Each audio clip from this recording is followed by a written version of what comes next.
Captain Jake Morrison stood in the center of the Great Hall, his uniform pressed and clean despite the long journey to Nexus Prime. Around him, hundreds of alien beings filled the massive chamber. Their eyes, in every color and shape possible, all focused on him with the same look: disgust, fear, anger. The galactic council chamber stretched up so high that clouds formed near the ceiling. Golden light came from crystal formations that had grown here for thousands of years. This place had seen the rise and fall of entire civilizations. Today, it would witness the exile of humanity from galactic society. Chancellor Vextar rose from his floating throne. The tall, thin Zephyrian looked down at Jake with his 4 purple eyes. His skin was pale blue and covered in scales that caught the light like diamonds. When he spoke, his voice echoed through the chamber like thunder. "Captain Morrison of the human species," Vextar began, his words careful and cold. "You stand before this council to hear the judgment of the galaxy. Your species has been found guilty of disrupting the peace that has lasted for 300 years. Jake kept his face calm, but his hands were tight fists at his sides. Behind him stood Dr. Lisa Chen and Commander Ryan Torres, the only other humans allowed in the chamber. Lisa was small and quiet, but her mind was sharp as any blade. Ryan was built like a mountain and had fought in more battles than most aliens had seen in their long lives. "We dispute these charges," Jake said, his voice carrying to every corner of the huge room. "Humanity has only defended itself and protected smaller species from attack." A sound like angry insects filled the chamber as hundreds of aliens made noises of disagreement. Chancellor Vextar raised one long arm, and silence fell immediately. "The evidence is clear," said Ambassador Kethra, the Andromedan representative. "Her people looked like humans, but with silver skin and eyes like black holes. 3 separate conflicts in the past 5 years. Each time, humans were involved. Each time, violence followed. Each time, we were protecting someone who could not protect themselves," Jake replied. "The Tau mining colonies were being raided by pirates. The Kepler research station was under siege. The trade routes through the Vega system were being blocked by warships.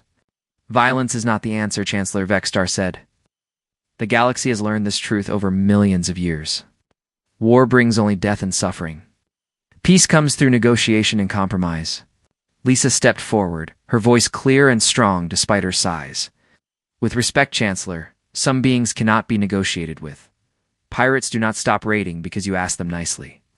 Bullies do not leave others alone because of kind words." "This is exactly what we mean," said another voice from the crowd. Councillor Prex of the Centauri Republic stood up. His people were known for their love of art and beauty, not war. "Humans think only of fighting. You solve every problem with weapons and violence." "That is not true," Ryan said, speaking for the first time. His deep voice was like distant thunder. "We build hospitals on worlds that have never seen doctors. We share our food with hungry colonies. We teach farming to species that have forgotten how to grow their own crops. And yet you carry weapons everywhere you go," Vextar replied. "Your ships have more guns than science equipment. Your colonies have walls and guards." Jake felt his patience wearing thin. "We carry weapons because the galaxy is not as peaceful as you pretend it is. There are pirates in the outer systems. There are slave traders who steal entire populations. There are warlords who take what they want by force.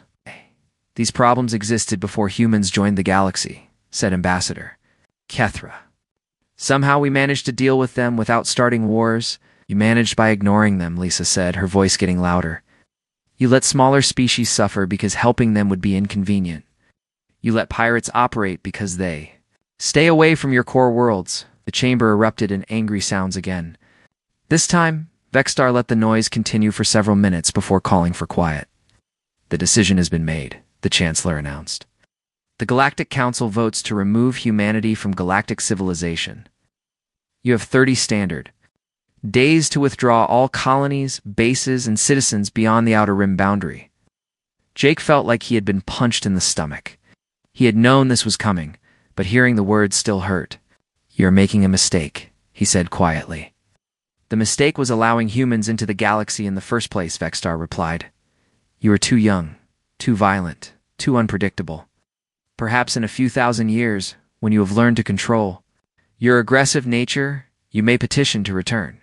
What happens when you face a threat that cannot be negotiated with? Jake asked. What happens when someone comes to the galaxy who does not care about your laws or your peace? The galaxy has survived for millions of years without humans, said Counselor Prex, who will continue to survive long after you are gone. Jake looked around the chamber one last time. These beings, with their ancient civilizations and their proud histories, could not see past their own fear and prejudice. They thought peace meant weakness, that avoiding conflict was the same as preventing it. Very well, Jake said finally. Humanity will leave as ordered. But remember this day, Chancellor. Remember it when you need help, and there are no humans. Left to give it, turned and walked toward the exit, Lisa and Ryan following close behind. The aliens watched them go in silence, their judgment complete. Outside the chamber, the three humans walked through corridors filled with beings from 100 different worlds. None of them met the humans' eyes. Some moved away as they passed, as if being human was a disease they might catch. 30 days, Ryan said when they reached their ship. That is not much time to move 3 million people. We will manage, Jake replied. We always do. Lisa was quiet as they boarded their vessel, a sleek ship called the New Dawn. As they prepared for departure, she finally spoke. Jake, I am picking up strange energy readings from the deep space sensors. What kind of readings? Jake asked, settling into the captain's chair. I do not know, Lisa admitted, staring at her instruments. The signals are coming from beyond the galactic rim, far past any explored system. The energy patterns are unlike anything in our databases. Jake looked at the data on his screen. The readings were faint, but definitely there. Like something massive was moving in the empty space between galaxies. File a report with the Council, Jake said. Let them know what we found. Do you think they will listen? Ryan asked Jake was. Quiet for a moment, watching Nexus Prime grow smaller in the rear display. No, he said finally, but we will have done our duty. As the New Dawn jumped to hyperspace, beginning the long journey home, none of them knew that the energy readings Lisa had detected were just the beginning. Something ancient and hungry was stirring in the darkness between stars, drawn by the growing activity in the galaxy. The Galactic Council had made their choice. They believed the galaxy was safer without humans. Soon, they would discover just how wrong they were. The exile had begun. But for humanity, it would not be an ending. It would be a new beginning. One that would prepare them for the greatest challenge the galaxy had ever faced in 30 days. The last human ship would cross the outer rim boundary. The galaxy would celebrate its return to peace and order. In the empty darkness of space, something waited and watched and planned. The Council thought they no longer needed humans. Time would prove them very, very wrong. 8 years had passed since the exile. Admiral Jake Morrison stood on the bridge of the New Horizon. Watching the sunrise paint the sky of New Eden in shades of gold and red, colony world spread out below him, covered in green fields and silver cities. It was hard to believe this empty planet had been nothing but rock and ice when they first arrived. The morning reports, Admiral said his aide, Lieutenant Ben Carter. The young man had been just a boy when humanity left the galaxy. He was a skilled officer who had never known life under the Council's rule. Jake took the datapad and smiled. At what he saw, food production was up 12%. The new fusion plants were working perfectly. Mean 3 more ships would be ready for launch next month. Humanity was not just surviving in exile. They were thriving. Any word from the exploration teams? Jake asked. Captain Amy Brooks reports from the Kepler system, Ben replied. Her team has made another discovery in the ruins. Jake nodded. Amy was the daughter of one of his old friends, a bright young woman who had chosen archaeology over military service. Her work in the ancient ruins had become very important to their survival. Down on the planet's surface, engineer Marcus Webb wiped sweat from his forehead as he watched his latest creation come to life. The fusion reactor was the size of a small building, but it would power half the colony. More importantly, it was completely human design, built with materials they had mined and refined themselves. She is beautiful, said his assistant, Kate Sullivan. Kate had been a ship's engineer when they left the galaxy. Now she commanded their growing defense fleet. How much power will she produce? Enough to run the new shipyard and still have. Power left over, Marcus replied with pride. And she is twice as efficient as anything the Council ever built. Kate smiled. Good. We will need all the power we can get for the new ships. Marcus had spent years working on the fusion technology. Without access to galactic trade networks, humanity had been forced to create everything from scratch. They discovered was that necessity had made them better engineers than they ever thought possible. The new human ships were faster than Council vessels. Their hulls were stronger, their weapons hit harder. Marcus had taken the basic fusion drive and completely redesigned it, creating something that could push a ship to speeds the galaxy had never seen. Meanwhile, 3 systems away, Dr. Alex Rodriguez carefully brushed dust from an ancient stone tablet. The Kepler ruins were the remains of a civilization that had died out millions of years ago. But their warnings were still carved in stone, waiting for someone smart enough to read them. "Does this one say?" asked Captain Amy Brooks, kneeling beside him in the underground chamber. Alex squinted at the strange symbols. It spent years learning to read the ancient language. "It talks about the Devourers," he said slowly. "Machine beings that ate entire worlds." Amy felt a chill run down her spine. 8 worlds? What does that mean? According to this, they would strip a planet of all life and resources, Alex replied. The text says they came from the dark space between galaxies. They would consume everything in their path, then move on to the next system. What happened to them? Alex pointed to another section of the tablet. This says they went dormant after, consuming most of this galaxy's outer rim. The remaining civilizations built these ruins as a warning for future generations. Amy stood up and looked around the chamber. The walls were covered in star maps and technical diagrams. "Do we know where they went to sleep? Some of these maps might tell us," Alex said. "But it will take time to translate everything." Amy activated her communication device. "Brooks 2 New Horizon. We need more time here. These ruins contain information about a threat to the entire galaxy." Jake's voice came back through the speaker. "Understood, Captain. Take all the time you need." Back on New Eden, Admiral Kate Sullivan reviewed the latest reports from her patrol ships. Humanity now controlled 12 star systems beyond the outer rim. They had established colonies on 6 worlds and mining operations on dozens of asteroids and moons. More importantly, they had made friends. The Volari were a species of small, furry beings who had been ignored by the Galactic Council for centuries. When human ships first arrived in their system, the Volari expected to be conquered or enslaved. Instead, the humans offered trade and friendship. "The Volari shipment arrived this morning," reported Commander Tony Miller, Kate's second in command. "Rare metals in exchange for medical supplies and farming equipment." "Good," Kate replied. "What about the Cathani?" The Cathani were reptilian beings who lived in the asteroid belts. They were master miners, but had never learned to grow food. Humanity had traded agricultural knowledge for mining expertise, creating a partnership that benefited both species. "Hey, want to join our defense pact?" Tony said. "Apparently there have been pirate attacks near their home system."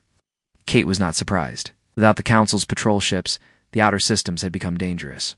Pirates and raiders operated freely, knowing that no one would come to help their victims. Approve their request, Kate decided. But make sure they understand that we all work together. No one species is in charge. This was something new in galactic history.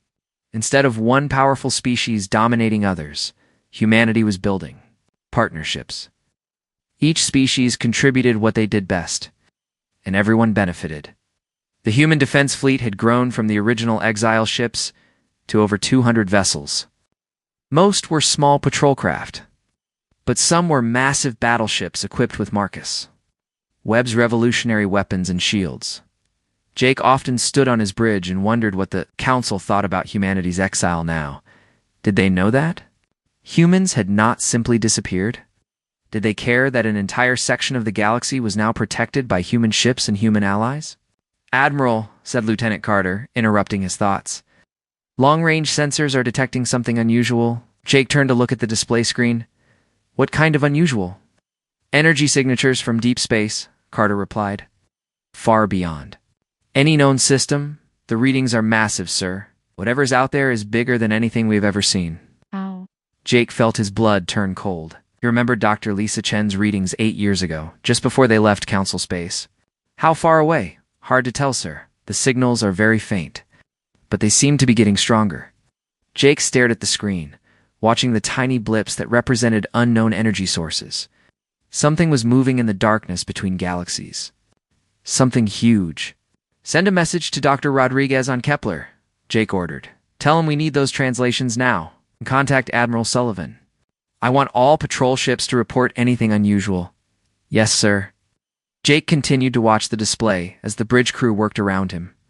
8 years ago, the Galactic Council had exiled humanity for being too violent, too unpredictable. Wanted peace and order above all else.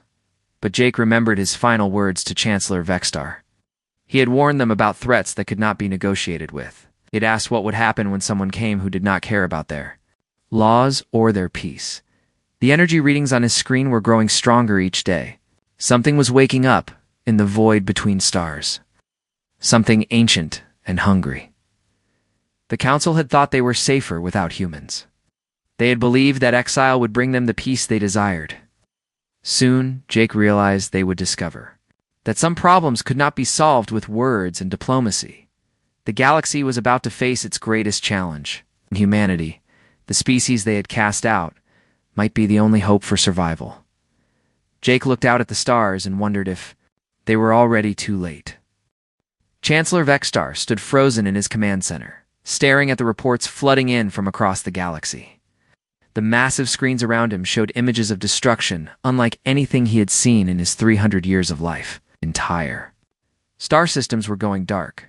Planets that had existed for billions of years were simply gone.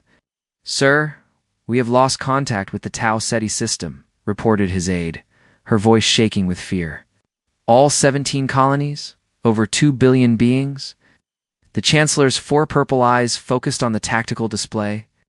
Where the Tau Ceti system should have been, there was only empty space.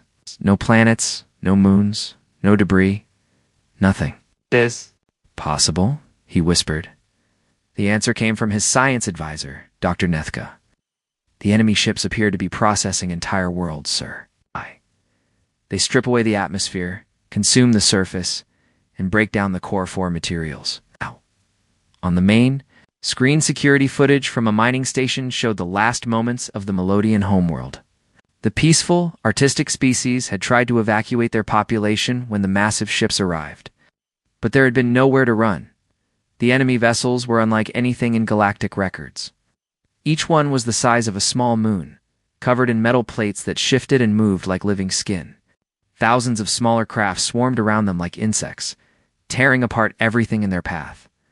"They call themselves the Devourers," Dr. Nethka continued, reading from her datapad, "according to the few survivors we managed to rescue. They consume everything organic and inorganic.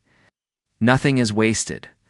3 days earlier, the first Devourer ship had emerged from the dark space beyond the galactic rim. Long-range sensors had detected its approach, but no one understood what they were seeing. The ship was massive, but it moved in ways that seemed impossible. It bent space around itself, traveling faster than any known technology allowed. "Captain?" Alina Brooks pushed her small reconnaissance ship to its limits as she fled from the advancing Devourer fleet.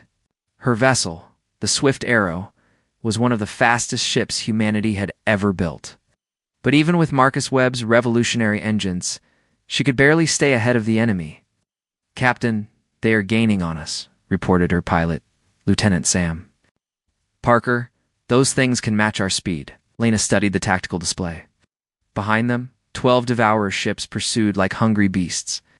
Their hulls glowed with energy that made space itself ripple and bend. "Take us through the asteroid field," Alina ordered. "Maybe we can lose them in the rocks." The Swift Arrow danced between floating mountains of stone and metal. Lena had grown up flying through asteroid fields, playing games with her friends.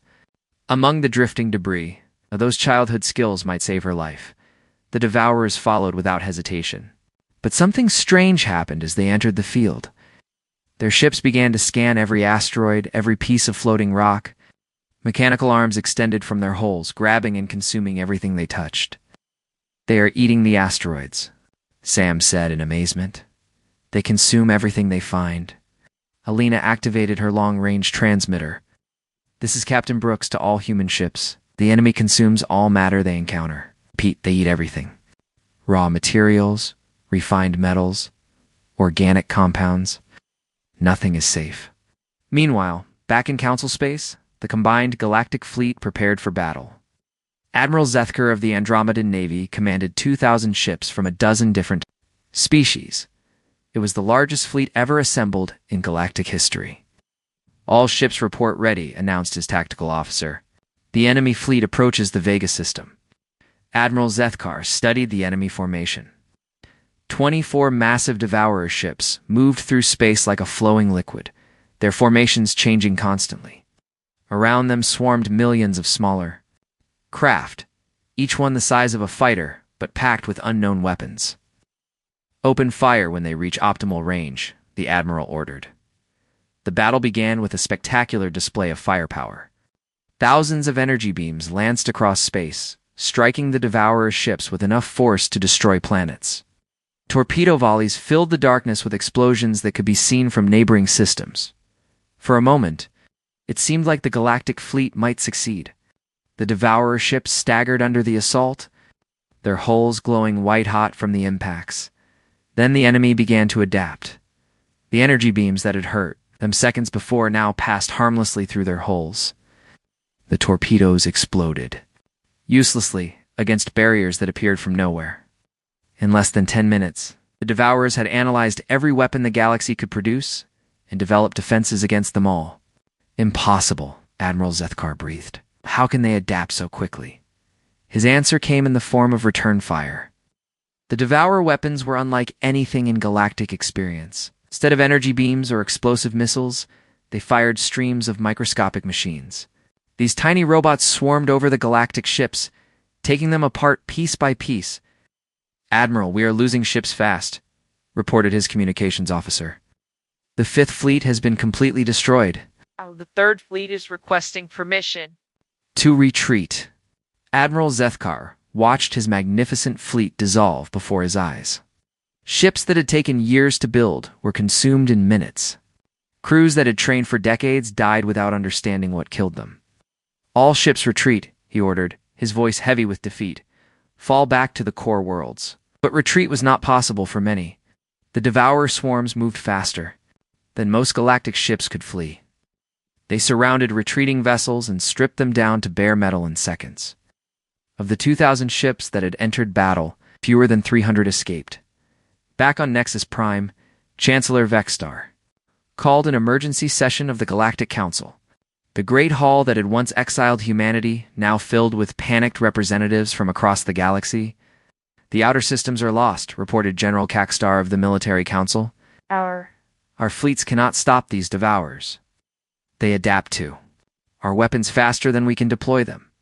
"What about the core defense grid?" asked Councillor Prex, his artistic people's homeworld now directly threatened. "The grid uses the same energy weapons that failed at Vega," General Cakstar replied. "If the Devourers reach the core systems, nothing will stop them." Silence fell over the chamber as the representatives faced the reality of their situation. The galaxy that had existed for millions of years was ending. Their ancient civilizations, their proud histories, their accumulated knowledge, all of it would be consumed by machines that cared nothing for art or beauty or life. "Something we can do," Chancellor Vexstar said desperately. "Some weapon we have not tried, some defense we have not considered." Ambassador Kethra spoke from her seat near the front. "There is one possibility, Chancellor, but you will not like it. Speak." "The humans," she said quietly. Before their exile, they had different ideas about warfare, different approaches. To solving problems, the hall erupted in angry voices. Many representatives still blamed humanity for the conflicts that had led to their exile. The idea of asking humans for help was almost unthinkable. "The humans are gone," Vexter said firmly. "We exiled them 8 years ago. They are beyond the outer rim, probably extinct by now." "No, Chancellor," Kethra replied, holding up a datapad. "Our long-range sensors have detected human ships in the outer systems. They not only survived exile, they have grown stronger." "Chancellor." Vexstar felt something he had not experienced in centuries. Desperation. The proud Zephyrian leader who had cast humanity out of the galaxy now faced a choice that would haunt him forever: ask the exiled humans for help, or watch the galaxy die. As if summoned by his thoughts, an aide rushed into the chamber with an urgent message.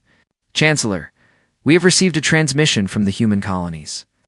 They offer to meet with a council delegation to discuss the current crisis. Vextar closed his 4 eyes and felt the weight of his mistake crushing down on him. Ago, he had warned the humans that the galaxy would survive without them. He was about to discover just how wrong he had been. Chancellor Vextar stepped off his diplomatic shuttle onto the landing pad of New Eden, his 4 purple eyes wide with shock. The last time he had seen humans, they were leaving the galaxy in defeat and shame. He stood on a world that rivaled anything in council space. The city around him stretched to the horizon, filled with gleaming towers and green parks. Ships moved through the sky in orderly patterns, their designs unlike anything he had ever seen. The air smelled clean and fresh, and he could hear music playing from somewhere in the distance. "Welcome to New Eden, Chancellor," said a familiar voice. Admiral Jake Morrison stepped forward, flanked by 2 other humans Vextar remembered from the exile hearing.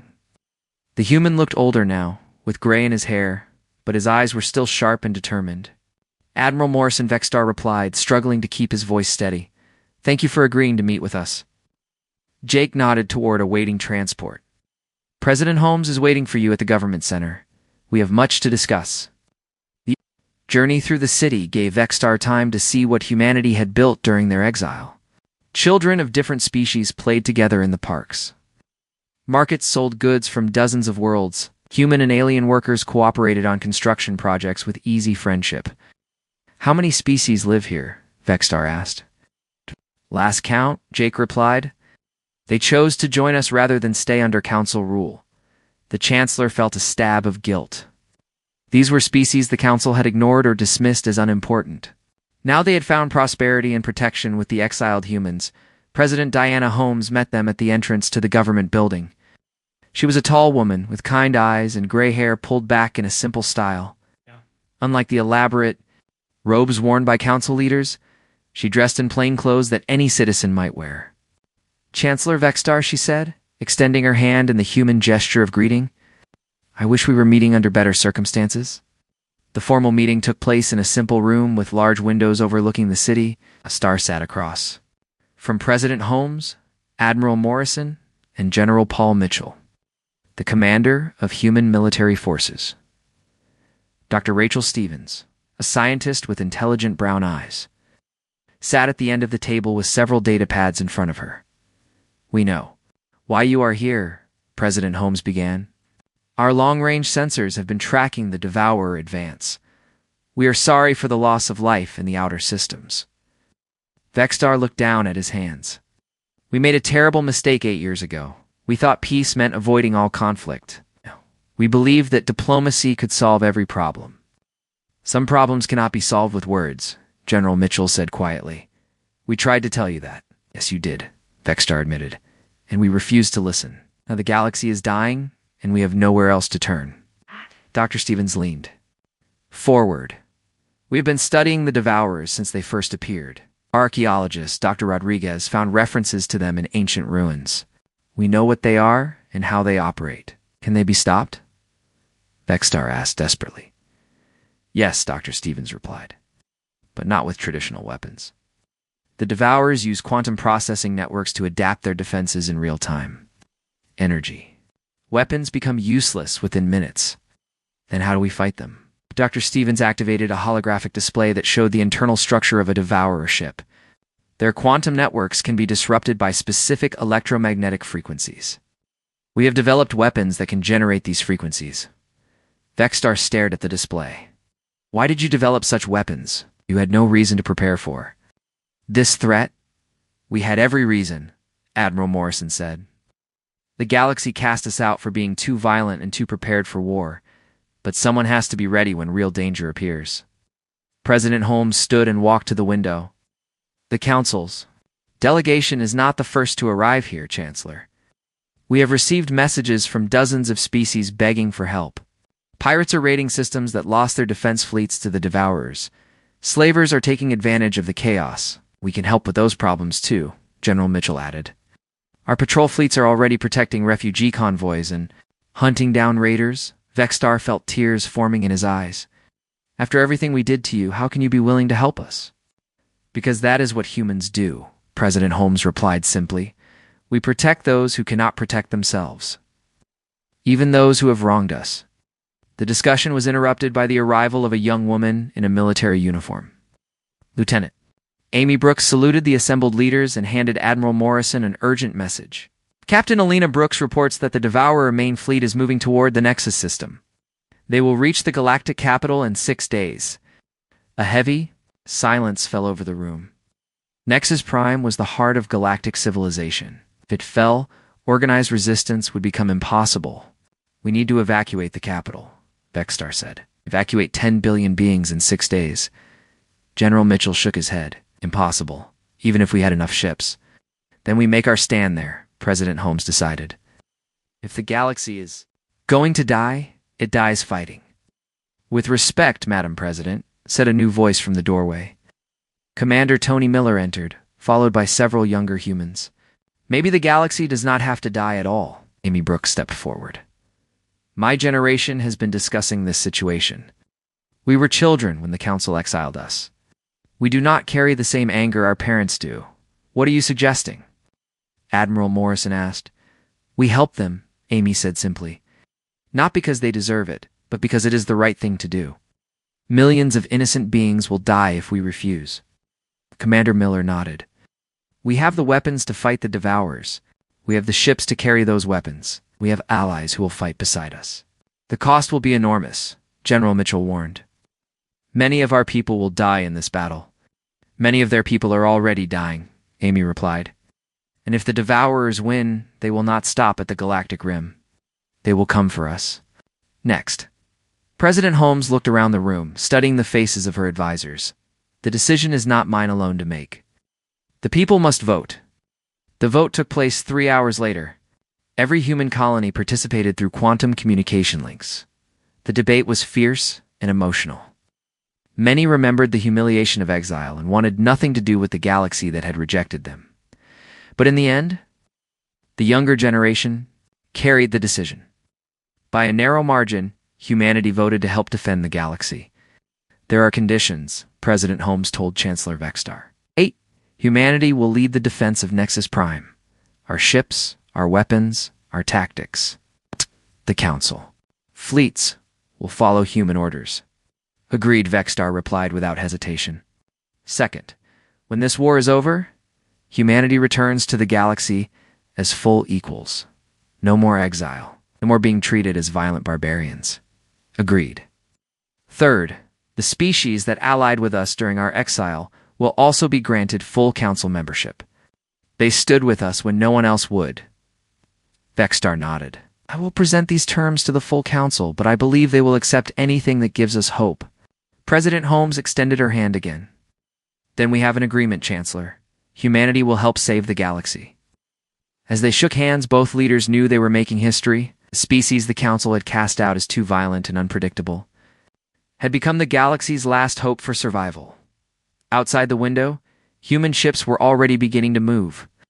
The fleet that would defend Nexus Prime was assembling, carrying weapons that could disrupt the Devourer's quantum networks. The exiled had become the saviors. The question now was whether they were strong enough to win. Fleet Admiral Jake Morrison stood on the bridge of the massive battleship Freedom's Call, watching the combined fleet take position around Nexus Prime through the main viewing screen. He could see ships from dozens of species forming defensive lines. Human vessels moved among them, their crews working frantically to install the electromagnetic disruption weapons. Status report, Jake ordered. 850 ships ready for battle, reported Captain Amy Brooks, now serving. As his tactical officer, all human vessels are equipped with the disruption weapons. We have managed to install the devices on 300 Allied ships. Jake nodded grimly. It was not enough. The Devourer fleet approaching Nexus Prime numbered over 200 massive ships, each one capable of consuming entire planets. But it was all they had. Sir, long-range sensors are detecting the enemy fleet, announced Lieutenant Ben Carter. They will reach the outer defense perimeter in 2 hours. On the planet below, 10 billion beings waited in terror. The great city continent of Nexus Prime stretched across half the planet's surface. Evacuation had been impossible, so President Holmes had opened the human colonies to refugees. Hundreds of transport ships carried civilians to safety in human space, but most would have to stay and hope the fleet could protect them. Commander Tony Miller floated in space outside the Prime Consumer, the largest Devourer ship ever seen. His small strike team had volunteered for the most dangerous mission of all: board the enemy flagship and plant disruption charges inside its quantum processing core. Radio silence from here on, Tony whispered into his helmet communicator. Remember, we only get one chance at this. His team consisted of 12 volunteers from different species: humans, Valari, Cathani, and even 2 former Council Marines who had requested to join the mission. They wore advanced stealth suits designed by Marcus Webb, technology that bent light around them to make them nearly invisible. The Prime Consumer was larger than some moons. Its surface was covered in mechanical structures that shifted and moved like living tissue. Ports opened and closed randomly, releasing swarms of smaller craft that patrolled the area around the massive ship.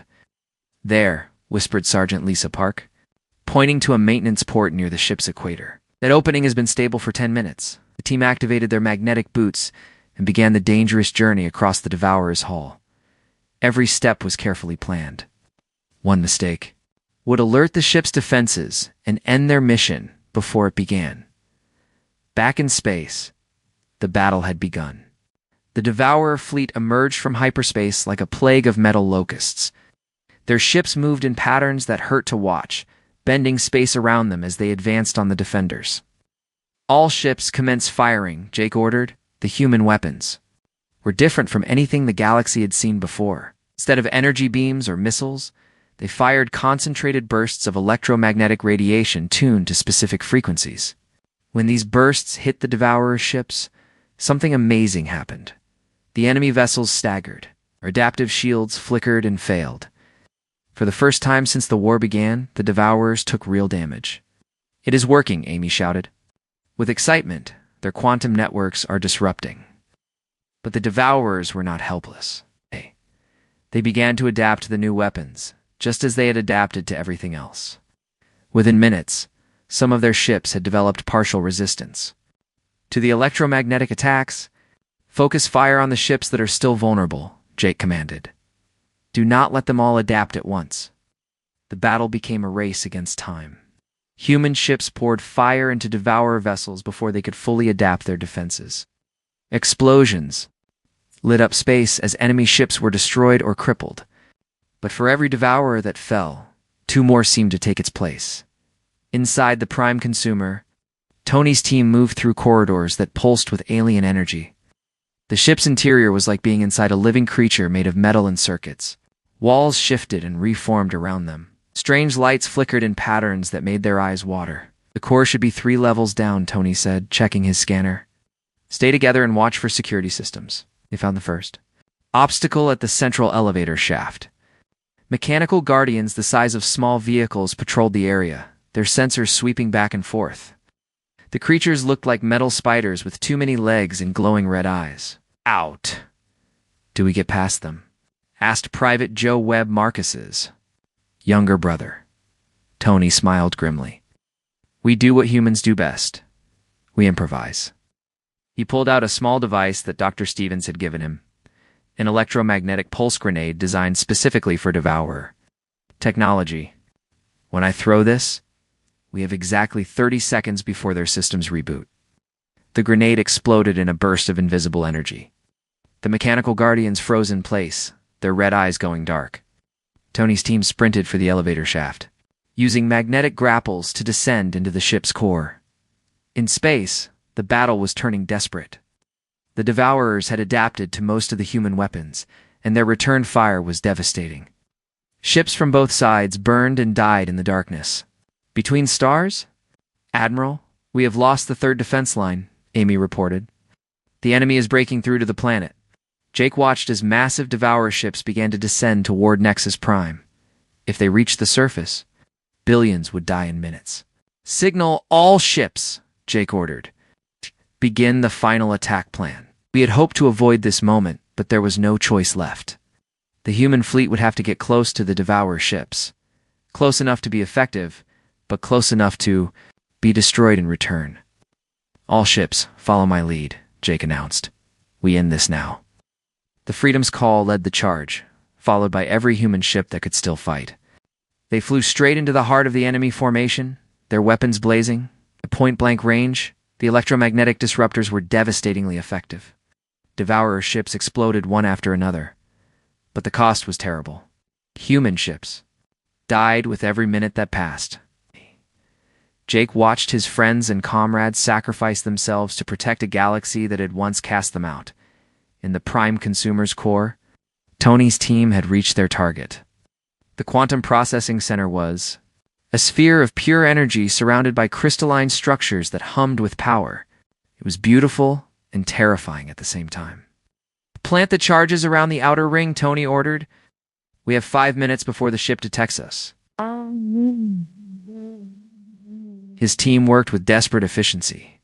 Each charge was carefully positioned to create a cascade failure that would destroy the ship's ability to think and adapt. Charges set, reported Sergeant Park. Ready for detonation. Ow. Tony looked around at his team. Good people from different worlds, all risking everything to save the galaxy. It has been an honor serving with you all. He activated the detonation. Sequence. The explosion tore through the Prime Consumer like lightning. The massive ship's lights flickered and died as its quantum brain was destroyed. Without its central coordination, the entire Devourer fleet began to malfunction. The enemy fleet is breaking apart, Amy shouted. Ships are losing power, but victory came at a price. Prime Consumer's destruction had created a massive explosion that caught several human ships in its blast. Among them was the Freedom's. Call? Jake felt his ship shaking apart around him. Emergency lights flickered as systems failed one by one. But through the chaos, he could see that the plan had worked. The Devourer fleet was defeated. All ships. This is Admiral Morrison, he said into his communicator. The galaxy is safe. Make sure everyone knows that humanity kept its promise. Those were his last words before the Freedom's call broke apart, taking Jake Morrison into the peaceful darkness of space. 6 months later, Admiral Amy Brooks stood before the rebuilt Galactic Council. The Great Hall had been damaged in the battle, but it had been repaired and expanded to include seats for the new member species. The galaxy owes humanity a debt that can never be repaid, said Chancellor Vexstar, his voice heavy with emotion. You saved us all. Amy smiled. We did what we had to do. What we will always do. We protect those who cannot protect themselves. She looked out at the assembled representatives, humans and aliens sitting together as equals. It had taken a war to teach the galaxy that diversity was strength, that different perspectives were valuable.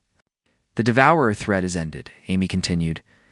But there are still unexplored regions of space, still species that need help, still problems that need solving. She gestured to the mixed crews visible through the hall's windows. Humanity requests permission to lead joint exploration missions into unknown space. We want to make sure that when the next threat appears, the galaxy will be ready. The vote was unanimous. For the first time in galactic history, every species agreed on something. As Amy left the hall, she thought about Jake Morrison and all the others who had died to make this moment possible. The galaxy had learned that humans were not violent. Barbarians, but protectors. Not troublemakers, but problem solvers. The exile was over. Humanity had come home.